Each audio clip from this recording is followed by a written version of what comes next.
The Middle East is once again on edge after the United States of America launched what it called self-defense strikes against Iranian military targets near the Strait of Hormuz, dramatically escalating tensions in an already volatile region. Notably, the operation followed the crash of a U.S. Army Apache helicopter during a patrol mission near Oman, an incident that U.S. President Donald Trump directly blamed on Iran. And according to the U.S. Central Command, American fighter jets targeted Iranian air defense systems, surveillance radar sites and ground control stations in a carefully coordinated military response. Washington stated that the strikes were necessary in order to protect U.S. troops and secure international shipping routes passing through the strategically crucial Strait of Hormuz. The strikes reportedly began at around 5 p.m. Eastern Time on the direct orders of the President Donald Trump. CENTCOM described the mission as a proportional response to unjustified Iranian aggression after the downing of the American Apache helicopter.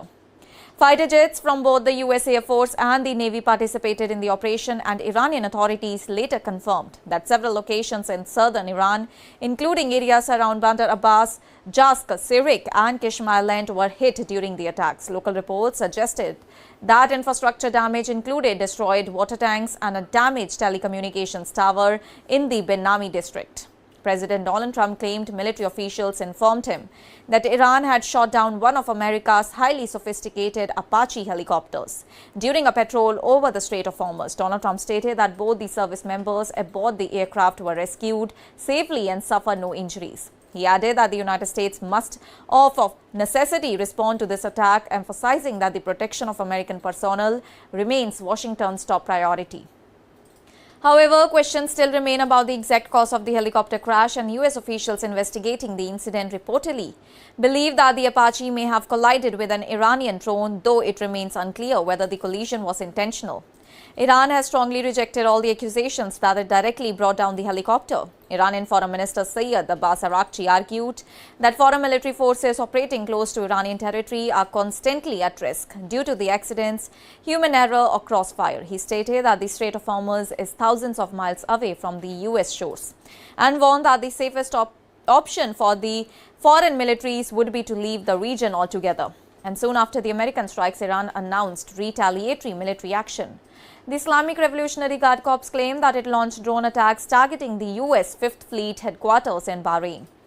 Iranian state media reported that military clashes were still ongoing, and the IRGC later claimed responsibility for launching long-range solid fuel missiles at the U.S.-linked air base in Jordan, hosting American military personnel.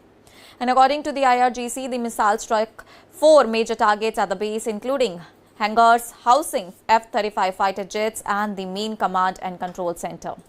Iran also claimed responsibility for downing a US MQ-9 drone over Iranian airspace and stated that a total of 21 locations that is linked to the American military operations across the region had been targeted as a part of the broader retaliatory campaign.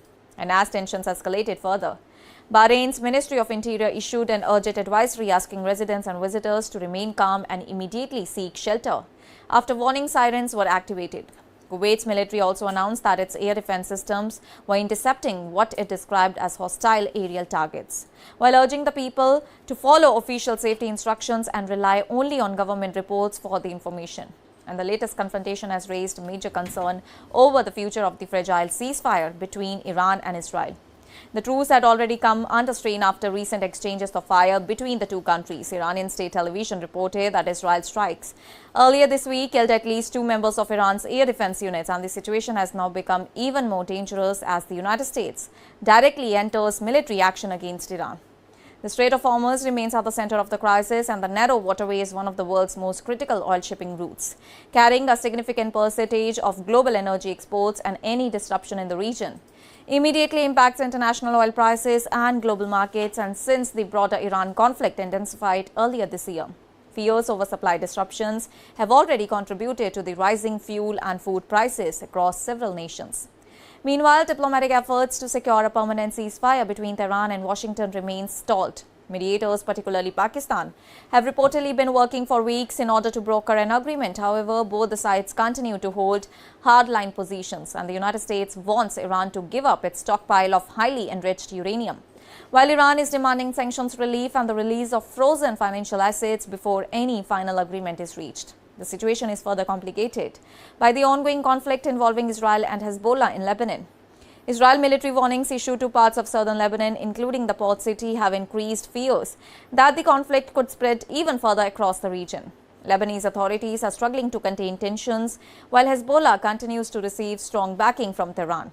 And as the military exchanges intensify around the Strait of Hormuz and across the Middle East, fears are growing that the crisis could spiral into a much wider regional confrontation involving multiple countries and armed groups. The coming days are expected to be critical as the world watches closely for Iran's next move and Washington's response.